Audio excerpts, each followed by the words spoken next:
पहला कारण छुटकारे का, आपको पुरानी जिंदगी से निकलना पड़ेगा अगर आप छुटकारा चाहते हैं तो। नोट करो,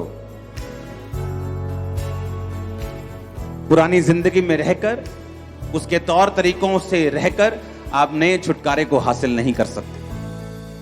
व्यवस्था विवरण 18 उसकी 9 से 13 आयत में लिखा हुआ, मैं इसको पढ़ूंगा, आप इसको सिर्फ सुनेंगे। जब तू उस देश में पहुंचे जो तेरा परमेश्वर यहोवा तुझे देता है, तब वहां की जातियों के अनुसार घिनौना काम करना ना सीखना। तुझ में ऐसा ना हो कि अपने बेटे या बेटी को बलि करके चढ़ाए, या किसी से भविष्य पूछे, या शुभ अशुभ मुहूर्तों को माने, या टोने और तांत्रिक, या भविष्य पूछने वाले, या भूत को साधने वाले, या भूत को जगाने वाले लोगों के पास जाएं। जितने ऐसे काम करते वो यहोवा के लिए घृणित हैं। मेरी दाहिनी आंख फड़क रही है, आज कुछ अच्छा होगा। मेरी बाहिनी आंख फड़क रही है, आज कुछ बुरा होगा। परमेश्वर कहता है जब तक तुम इन चीजों से नहीं निकलोगे, मेरा किया हुआ छुटकारा तुम्हें कभी नहीं मिलेगा। मैं घर से निकलूंगा 12:15 बजे, 11:45 नहीं निकलूंगा। मैं इस दिन को कार नहीं खरीदूंगा, मैं इस दिन को ये चीज नहीं लूंगा।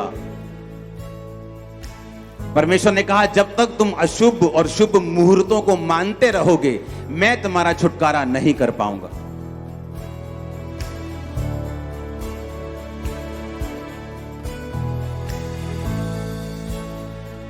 ये शाम को नहीं काटना, शाम को ये सफाई ना करना, सुबह को ये करना, दोपहर को ये करना, शाम को ये करना। परमेश्वर ने कहा जब तक तुम इन चीजों को मानते रहोगे, मैं तुम्हारा छुटकारा कभी नहीं करूंगा। उसने कहा अब्राहम मैं तुम्हें छुटकारा देना चाहता हूं, लेकिन तुझे अपने कुटुंब को छोड़कर निकलना पड़ेगा, क्योंकि जब तक तू इन लोगों में रहेगा, तुझे इन्हीं के अनुसार चलना पड़ेगा, और जो मैं तेरी जिंदगी में करना चाहता हूं मैं नहीं कर पाऊंगा। क्योंकि परमेश्वर जो उसकी लाइफ में करना चाहता था, उसके लिए उसको यह मालूम होना चाहिए था कि सर्वशक्तिमान परमेश्वर ने ही मुझे यह बड़ा छुटकारा दिया है। जहां अब्राहम रहता था, उस देश के लोग बहुत बुद्धिमान समझे जाते थे। वो आपके सिर को देखकर आपका भविष्य बता देते थे। तो परमेश्वर को मालूम था कि जब तक अब्राहम इन लोगों में रहेगा, मैं अब्राहम को ब्लेस नहीं करूंगा। कई बार मैं आपको बता चुका हूं कि मेडिकल साइंस, डॉक्टर्स परमेश्वर ने खड़े किए हैं। बाइबल बताती है, पौलुस ने कहा तिमुथियुस को अपने पेट के बार बार बीमार होने का दाखरस काम में लाया कर। बाइबल बताती है यीशु मसीह ने कहा बीमार को वैद्य की जरूरत है। इसीलिए परमेश्वर ने कहा बीमार को वैद्य की जरूरत है। अगर परमेश्वर को यह बोलना होता कि बीमार को वैद्य की जरूरत ही नहीं है, वो सिर्फ मेरे पास आए, ऐसा नहीं। लेकिन कई बार परमेश्वर वैद्य की दवाई, मेडिकल साइंस को काम नहीं करने देता, ताकि आपको यह मालूम हो कि आपकी लाइफ में जो हीलिंग हुई है वो सिर्फ परमेश्वर ही कर सकता था और उसी ने की है। इसलिए हम ऑपरेशंस के खिलाफ नहीं है, हम दवाइयों के खिलाफ नहीं है। हम लोगों को यही बोलते हैं आप पर हीलिंग की प्रार्थना हुई है, डॉक्टर कंफर्म करेंगे कि आपके पेट का रोग चला जा चुका है, आपका कैंसर खत्म हो चुका है, आपको दवाई की जरूरत नहीं। डॉक्टर आपको बोलेगा दवाई की जरूरत नहीं, हम आपको नहीं कहेंगे दवाई की जरूरत नहीं। हम क्यों कहेंगे? आप मेरी बात समझ रहे कि नहीं? परमेश्वर ने कहा बीमारों को वैद्य की जरूरत है। अब यहां पर जब परमेश्वर को मालूम था कि मैं अब्राहम को जो ब्लेस करना चाहता हूं, इसको अपना बेटा, अपना वंश देना चाहता हूं। 75 साल का था अब्राहम और अभी तक उसके बच्चा नहीं हुआ था। लेकिन परमेश्वर को मालूम था कि पुरानी जिंदगी में रहते हुए, पुराने सब मुहूर्तों को, अशुभ अशुभ शुभ चीजों को मानते हुए, मैं अब्राहम का बड़ा छुटकारा नहीं कर सकता। इसलिए परमेश्वर ने कहा, जब परमेश्वर आपको कोई बात करने के लिए कहता है, जैसे परमेश्वर ने मेरे दोस्त सारे छुड़वा दिए जब मैं मसीह में आया। एक भी दोस्त नहीं था मेरे पुरानी जिंदगी का जिससे मैं रोज बात कर सकूं। क्या करता मैं उनसे बात करके? वो सिर्फ दारू की बात करते, नशे की बात करते, लड़कियों की बात करते, और कोई बात वो नहीं करते।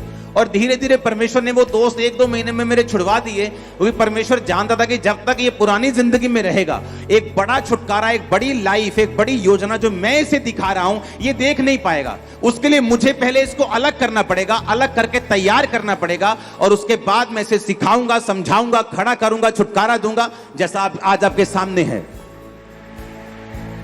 तो परमेश्वर को मालूम था ये चीज कि मुझे इसको तैयार करना है।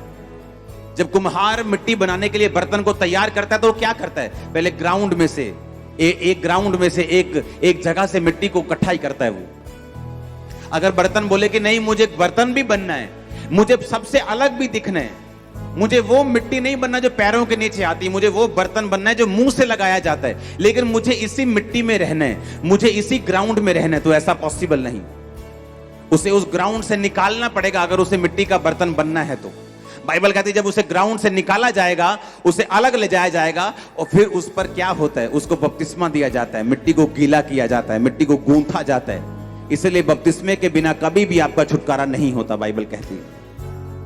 और जब आपका बपतिस्मा दिया जाता है, मिट्टी को बपतिस्मा देने के बाद उसे गूंथा जाता है, उसे मारा जाता है, जैसे परमेश्वर आपकी परीक्षा करता है, उसमें से रोड़ों को, उसमें से वट्टों को निकाला जाता है, जिस तरह परमेश्वर आपकी कमियों को निकालता है। आपको छुटकारा देने से पहले, आपको मनपसंद बर्तन बनाने से पहले वो आपके व्यभिचार को निकालता है, चोरी को निकालता है, मूर्ति पूजा को निकालता है, वो चीजों को खत्म करता है जो आपकी लाइफ में सही नहीं।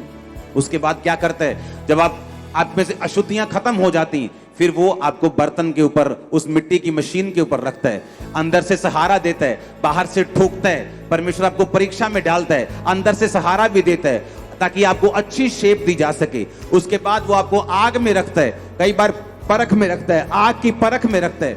उस परख के बाद जब आप निकलते हैं, फिर आप एक ऐसा बर्तन होते हैं जो अपने घर ले जाकर लोग मुंह से लगाना चाहते हैं। एक बात याद रखो, हर चीज के लिए छुटकारा दिया गया है, हर चीज के लिए प्राइस पे किया गया है। अगर आज इंडिया आजाद है, इसके लिए प्राइस पे किया गया है, लोगों ने अपनी कुर्बानियां दी हैं। अगर आज आप आराम से यहां बैठे हैं तो फौजियों की कुर्बानियां आज भी हो रही हैं बॉर्डर के ऊपर। इसलिए यह बात हमेशा याद रखो कि अगर कोई छुटकारा आपको चाहिए, उसके लिए आज भी आपको उस छुटकारे के लिए कुर्बानी देनी होगी। आपको अपने टाइम की, अपनी विल की, अपनी इच्छा की, क्योंकि आप उसी ग्राउंड में रह के, उसी दुनिया में रह के, उन्हीं दोस्तों में रह के, उन्हीं रिश्तेदारों में रह के आप परमेश्वर के बड़े छुटकारे को अपनी जिंदगी में हासिल नहीं कर सकते। परमेश्वर ने क्या कहा? परमेश्वर ने कहा तुम में कोई ऐसा ना हो जो अपने बेटे या बेटी को बलि चढ़ाए, भविष्य पूछने वाला हो, शुभ अशुभ मुहूर्त को मानने वाला हो, तो मैं तुम्हारा छुटकारा फिर नहीं कर पाऊंगा। हालेलुया। औरतों को आदत होती सबसे ज्यादा ये चीजों को मानने की, और इसलिए सबसे ज्यादा बंधन भी उन्हीं की जिंदगियों में रहते हैं। परमेश्वर ने कहा जब तुम मसीह में हो सब कुछ नया हो चुका है। तुम 12:15 निकलोगे या 11:15, तुम्हारे लिए ब्लेसिंग होगी।